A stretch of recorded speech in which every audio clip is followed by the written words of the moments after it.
tarde já em Paris. E para conversar conosco sobre a reeleição do presidente Emmanuel Macron, que prometeu uma França diferente, prometeu não repetir os erros de seu primeiro mandato, mas ele já acorda aí com uma França cheia de protestos, com muita oposição e com um terceiro turno, legislativas que virão por aí em junho e que o presidente vai precisar compor coalizões. Então, nós recebemos aqui ao vivo no Jornal Gente o professor Manuel Furriela, de Relações Internacionais. Professor, seja muito bem-vindo ao Jornal Gente da Rádio Bandeirantes. E eu gostaria de começar a conversar com o senhor para falar que essa vitória de Emmanuel Macron foi um alívio para a União Europeia. França e Alemanha são os motores dessa união. Entretanto, a gente vê que os franceses, eles estão votando contra a União Europeia. Na Inglaterra já houve um Brexit, na Itália também, a gente não pode esquecer que tem muita divergência e muita gente contra a chamada baliza. Eu gostaria de ouvi-lo no seguinte sentido: qual que é o futuro da União Europeia e que políticas Macron, como novo líder, já que nesse cenário não tem mais Angela Merkel, ele deve conduzir? Bom dia. Realmente a tua análise está correta. A França tem apresentado fortes indicações de insatisfação, a população francesa, no caso, com a continuidade do país nos termos atuais na União Europeia.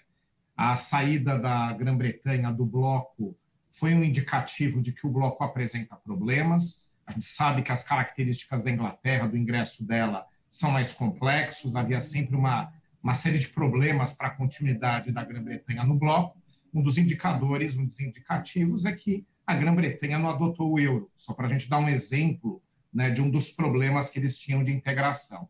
O caso francês e de outros países, como o caso da Holanda, da Itália, né, de uma grande parte dos espanhóis, só para a gente dar alguns outros exemplos, mostram que a Grã-Bretanha, apesar de ser um caso mais extremo, não estava isolado. A vitória do Macron é uma indicação positiva para a continuidade da França no bloco, já que uma das pautas mais importantes que ele apresentou foi de que o bloco tem que ser fortalecido. E os outros candidatos que saíram derrotados, que tiveram também uma votação muito expressiva, o caso da Le Pen e o do extrema esquerda, o Mélenchon, nesses dois casos, a gente teve uma votação expressiva em propostas, uma de extrema esquerda e outra de extrema direita, de saída do bloco. As propostas iam nessa linha. Le Pen moderou um pouco o discurso agora no final, mas tradicionalmente pauta dela, do pai dela e do partido dela eram sempre no sentido de que a França devia seguir uma agenda independente e deveria sair do bloco, ou, se permanecesse, que a legislação francesa fosse superior às normativas comunitárias, à legislação europeia. Então, mesmo com a vitória do Macron, mesmo com o alívio que você indicou de que a França continuará no bloco com uma proposta de fortalecimento deste, mesmo assim a gente tem fortes indicadores de que grande parte da população francesa não está satisfeita com o projeto comum, com o projeto de construção da França, ou do futuro da França, aí dentro de um bloco internacional, que é o caso da União Europeia. Professor Furriela, muito bom dia, bem-vindo ao nosso programa. Eu queria que o senhor falasse especificamente sobre o processo eleitoral francês, sob o seguinte prisma. Assim, a impressão que dá é que o Macron só não perdeu porque não tinha um candidato que reunisse, fosse mais amplo, né, o suficiente no campo da direita para galvanizar os votos e derrotá-lo. Porque a impressão que deu, não sei se o senhor faz essa avaliação, é que os franceses meio que consideraram a presidência do Macron um tanto quanto broxante, assim, meio medíocre e tal. Porque, afinal de contas, a gente assistiu ontem a maior abstenção desde 1969, é a maior abstenção que lá o voto não é obrigatório, as pessoas, enfim, comparecem se querem, e nunca tantos franceses deixaram de votar na eleição presidencial como ontem, né, como na eleição de ontem. É isso mesmo? O senhor prevê, porque assim, os votos da sua opositora, são votos impressionantes do ponto de vista como é que eu diria, da resistência à União Europeia, né? A questão lá da discussão sobre a imigração e tantos temas que são caras a nacionalistas e a direitistas na França em particular, mas na Europa de uma maneira geral. Foi isso mesmo? Que França surge a partir dessas eleições, né? Qual foi a cara que os franceses mostraram nessa eleição?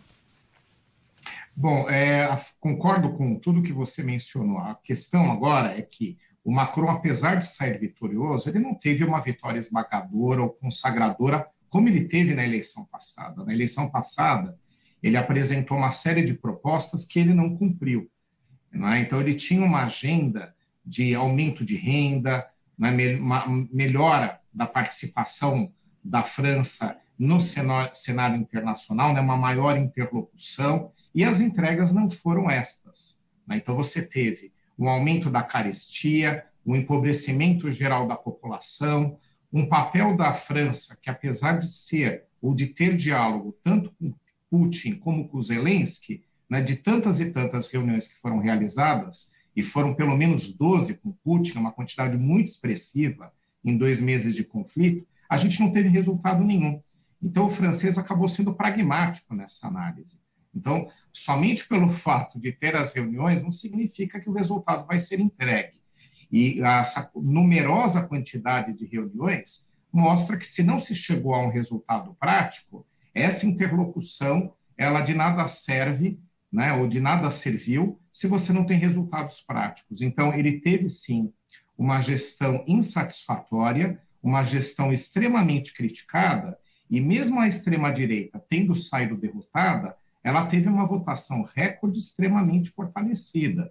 Então, neste caso, a extrema-direita também, ou a direita francesa junto com a extrema-direita, né, esses dois grupos, eles têm a comemorar porque mostraram que a agenda deles tem sido considerada interessante por uma enorme parte da população francesa, né? Então, é uma gestão, a do Macron, muito criticada, é uma gestão que teve muitos desgastes, onde as promessas de campanha que ele apresentou já na outra eleição não foram concretizadas, e a sua vitória só se deu porque a direita ainda tem que analisar o discurso que tem apresentado.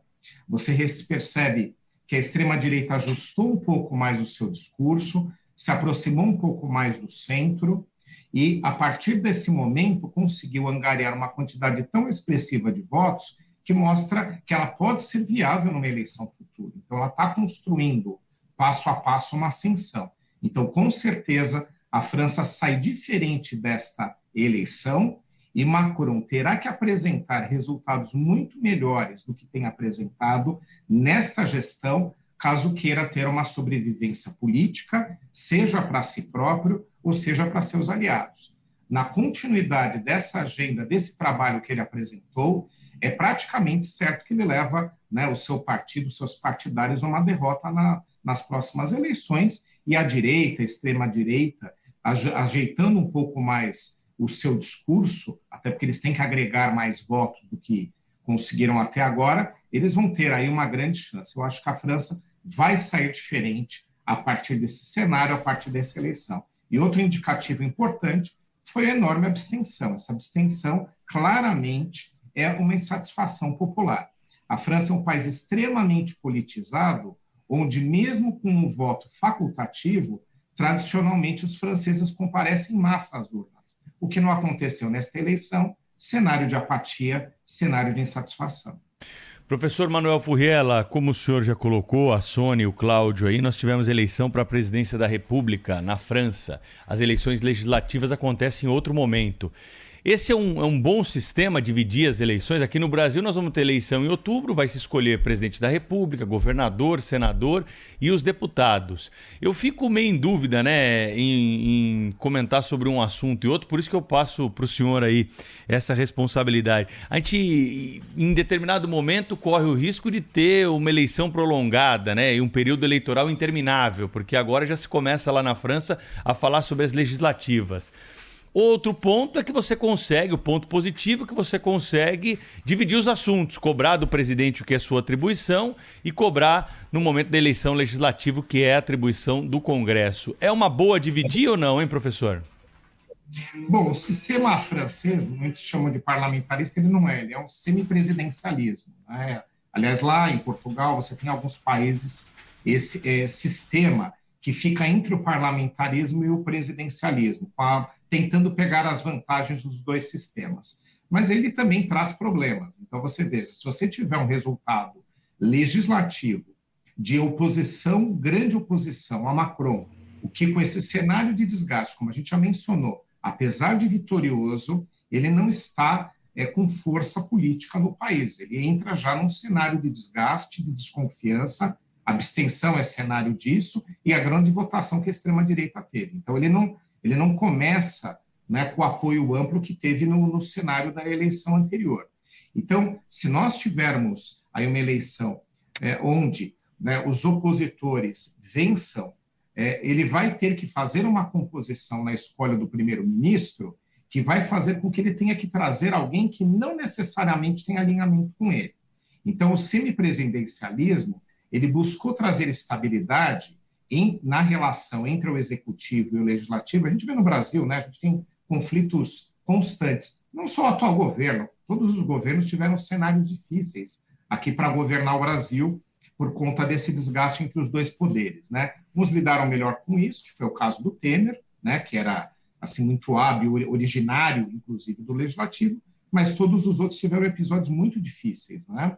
Então, a França tentou lidar com isso quando criou esse sistema, ao trazer um representante do legislativo, eleito ou não eleito, que represente aquele poder numa aliança com o executivo nesse semipresidencialismo. Agora, imagine só, ele ter que fazer uma composição de aliança para escolher um primeiro-ministro viável num cenário onde a oposição tenha ampla votação. Então, é extremamente desafiador. Nesse tipo de aspecto, essa proposta, esse projeto francês de semipresidencialismo pode ser efetivamente um problema. Ainda mais para um governo que começa tão desgastado como é o caso de Macron, mesmo sendo recém-eleito. Professor Manuel Furriela, especialista em relações internacionais, muito obrigado pela entrevista aqui para a Rádio Bandeirantes. Até uma próxima oportunidade. Parabenizo a emissora pelo aniversário. Uma ótima semana a todos.